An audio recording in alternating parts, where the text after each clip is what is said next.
Понад півсотні населених пунктів без світла через сильний вітер, негоди. Сьогодні вночі накоїла лиха у 3 областях – Сумській, Одеській та Донецькій. Поривами ушкодило лінії електропередач. Зараз на місцях працюють бригади обленерго.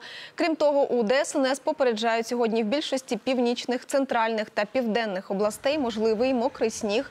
На дорогах буде ожеледиця.